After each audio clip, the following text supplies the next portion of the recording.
낚시의 정석, 붕어낚시 입문자용 진행을 맡은 나광재입니다. 반갑습니다. 자, 첫 번째 시간부터 해서 벌써 네 번째 시간이 왔습니다. 네 번째 시간은 필수 장비, 없으면 안 되는 정말로 낚시할 때 꼭 필요한 장비 중에서 이제 어찌 보면은 우리가 직접 눈으로 보고 또 붕어가 왔는지 오지 않았는지 확인을 할 수 있는 바로 그 장비, 찌에 관해서 설명을 드리도록 하겠습니다.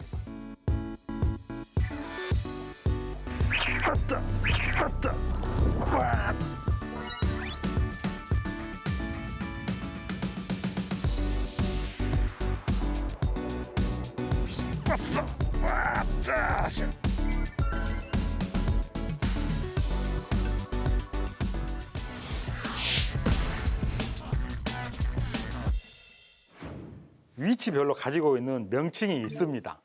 실제로 찌 그러면 그냥 하나 전체적인 그 물체를 얘기하지만은 이것도 각 부의 명칭을 알아야, 우리 이제 입문하시는 분들께서 각 부의 명칭을 알아야 남에게 설명하기도 쉽고 또 이해도도 빨리 올 수가 있습니다. 그래서 각 부의 명칭을 간단하게 좀 알아보도록 하겠습니다. 찌가 지금 오른쪽에도 있고 왼쪽에도 있는데 편의상 그 하나의 찌를 지금 꺼내가지고 좀 잘 보이는 걸로 해서 설명을 한번 드려보도록 하겠습니다. 자, 지금 손에 찌가 하나 들려 있는데 가장 밑에 찌 고무, 그러니까 찌 고무 꼽는 곳, 이곳이 있습니다. 찌 고무 꼽는 찌 다리 중에 가장 하단, 그리고 이제 여기가 지금 끼일조각에 있는 것이 찌 다리, 그리고 하단 몸통 접합부, 하단 몸통 접합부라고 합니다. 이것을. 그리고 몸통, 찌의 몸통, 찌를 이렇게 얘기를 할 때 몸통 부위가 파손이 됐습니다. 그러면 바로 이곳입니다. 이곳. 그리고 상단 접합부, 몸통과 상단의 연결 부위를 얘기를 합니다. 마찬가지로 아래쪽은 하단 찌 다리와 연결된 부분을 하단 접합부, 상단과 연결된 이 상단은 찌톱, 찌톱이라고 얘기를 합니다. 찌톱과 상단 몸통의 접합부를 상단 접합부, 그리고 가장 위쪽에 있는 이제 머리, 찌 머리, 이곳은 예전에는 거의가 다 케미 고무가 달려 있었고 낮에는 주광 케미 잘 보이게 하기 위해서, 요즘은 전자 케미, 그러니까 전지를 이용해서 사용할 수 있는 전자 케미가 머리로 들어가 있는 찌가 있습니다. 각 부의 명칭, 어찌 보면은 아주 소홀한 부의 명칭이지만은 이 명칭만 알아도 일단은 찌를 우리 입문자, 그러니까 낚시를 처음 시작하시는 분들께서는 어느 정도는 아주 소소하게 알기 시작했다고 봐도 무방합니다.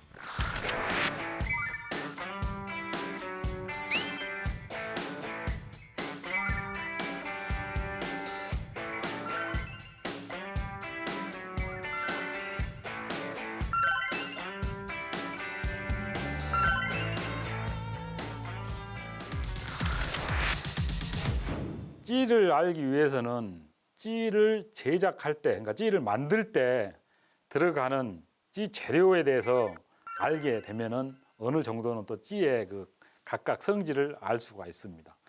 우선 설명이 좀 쉽게 하기 위해서 좀 큼지막한 찌를 들고서, 이것은 이제 찌 머리가 없습니다. 설명을 하기 위해서 찌 머리가 없는 찌를 일부러 지금 들었습니다. 찌 다리는 만드는 소재, 그러니까 제작을 할 수 있는 소재는 카본이 있고 또 솔리드가 있습니다.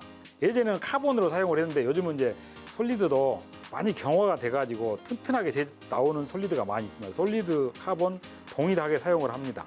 그리고 몸통, 찌를 가장 크게 작용을 시키는, 그러니까 찌 중에서 가장 어찌 보면 중요한 곳이 바로 이 몸통 부분인데, 몸통의 소재는 예전에는 나무였습니다. 나무. 거의가 다 자연적인 소재, 자연을 해서 가지고 오는 소재를 이용을 해서 사용을 해서 만들었는데, 제작을 했는데 나무를 이용해서 요즘은 이제 이 몸통이 고압 수지 발포 혹은 나노라 그래가지고 아주 밀도가 강하게끔 인위적으로 만든 화학적인 제품을 이용을 해서 찌를 제작을 많이 합니다.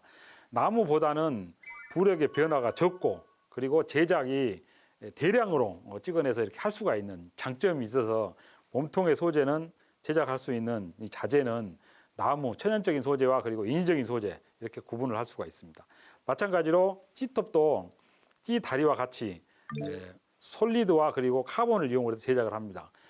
카본은 칠을 하게 되면은 시인성이 훨씬 좋습니다. 바로 육안으로 바로바로 보이는데 오래 사용하다 보면 칠이 카본하고 해서 이렇게 이탈이 되는 떨어지는 그런 이제 단점이 있습니다. 솔리드는 칠을 하게 되면은 솔리드가 칠을 흡수를 합니다. 그래서 칠을 여러 번 해줘야 되는 제작할 때 좀 단점이지만은 한 번 해놓으면은 칠의 변화가 떨어지는 파손의 위험이 거의 없는 것이 또 솔리드의 특징입니다. 그리고 솔리드는 신축성이 좀 있어가지고 카본보다는 신축성이 있어서 그 휘임새가 좀 있습니다. 그래서 잘 부러지지 않는 그런 장점이 있습니다.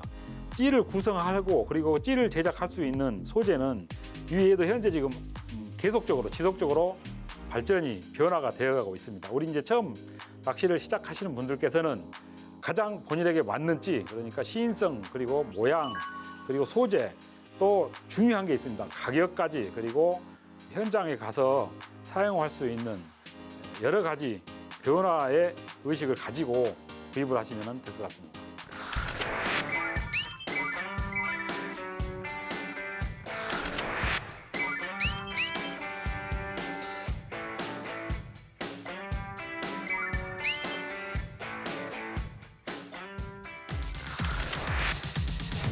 낚시점에 가서 찌를 선택하기 위해서 이렇게 보면은 어마어마한 찌들이 있습니다. 정말로 가지수도 많고 그 중에서도 이제 성질에 따라서 뭐 솔리드니 카본이니 뭐 몸통의 소재에 따라서 구분을 해서 특징을 이제 알아보았는데 그 중에서도 몸통의 모양에 따라서 선택하는 것이 현장에 나가서 그 직접 낚시를 할 때 현장 상황에 가장 밀접하게 작용을 하는 게 몸통의 모양일 수도 있습니다. 지금 그 왼편으로 그리고 오른편으로 보면은 찌 모양이 여러 가지가 있습니다. 몸통의 이제 소재를 떠나서 모양의 특징적으로만 봤을 때는 이런 지금 잘 보이는지 모르겠지만은 지금 보면은 오른쪽에 지금 이렇게 일자형의 모양이 있습니다. 일자형. 큰 부류로 해서 나누는 겁니다. 일자형 모양이고 그다음에 물방울 모양입니다. 물방울. 이것도 물방울 모양이고 이것도 물방울 모양이고 그리고 지금 여기는 없는데 눈사람 모양이 있습니다. 눈사람 모양, 오뚜기형 모양. 크게 이제 세 가지를 가지고 몸통의 모양을 가지고 분류를 해 놓습니다. 눈사람의 모양이 지금 크게 얘기하면 눈사람 위쪽 아래쪽 오뚜기 모양도 위쪽 아래쪽이 두 개가 있습니다. 이것을 세 개로 만들 수도 있고 네 개로 만들어서 부력을 분산시킬 수도 있는 찌 몸통의 모양이 있고 물방울도 마찬가지입니다. 물방울을 거꾸로 해서 만든 물방울 모양의 찌도 있고 옳게 해서 만든 물방울의 모양의 찌도 있고 물방울의 모양을 좀 뭉퉁하게 혹은 날렵하게 해서 만드는 찌 몸통의 모양이 있습니다. 일자형도 마찬가지입니다. 일자형도 이것도 일자형으로 보이지만은 좀 둔한 일자형, 이거는 슬림하고 날렵한 일자형으로 이렇게 구분을 해서 자 이런 식으로 모양에 따라서 뭐 일자형 또 물방울형, 오뚜기형, 그러니까 눈사람형 이렇게 세 가지로 크게 분류가 됩니다. 이 분류 그러니까 몸통의 모양에 따라서 접근하는 방식에 따라서 가지고 있는 각각 특징이 있습니다.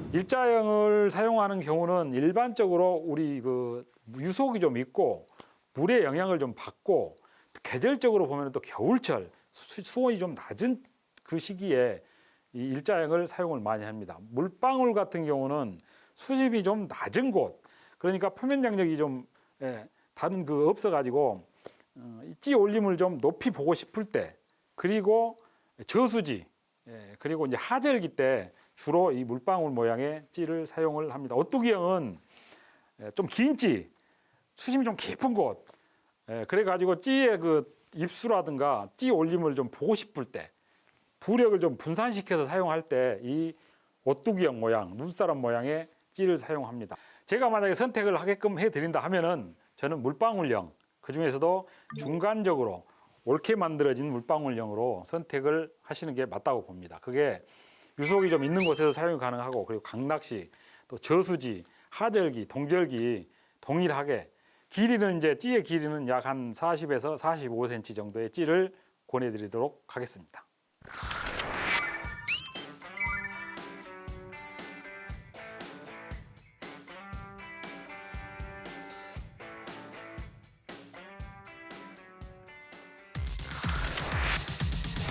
내가 낚시를 하기 위해서 선정된 장소, 그리고 수심, 그리고 여건, 그리고 뭐 미끼까지 가지고 가는 미끼까지 생각을 하고서 찌를 선택을 해야 합니다. 무턱대고 찌가 예쁘다 그래서 막 사다 보면 나중에는 방안 가득히 찌가 가지고 있을 수도 있습니다. 자, 오늘은 찌에 관해서 설명을 해드렸고 찌를 선택하는 시간을 가져보았습니다.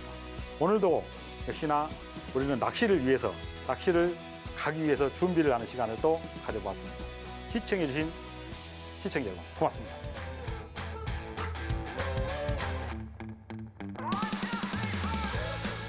부력에 관해서, 그러니까 봉돌에 관해서 알아보는 시간을 갖도록 하겠습니다.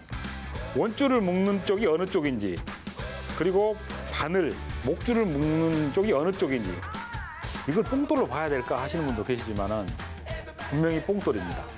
절단을 해서 감아가면서 더해가면서 부력을 맞추는, 이것도 이런 여러 가지의 그 봉돌, 지금 손에 지금 여러 가지 봉돌이 있는데 와샤까지 해서 도대체 여기다 이렇게 묶는 게 맞습니까? 이렇게 묶는 게 맞습니까? 하는데 봉돌의 종류, 봉돌도 참으로 가지수도 가지 정말로 많습니다.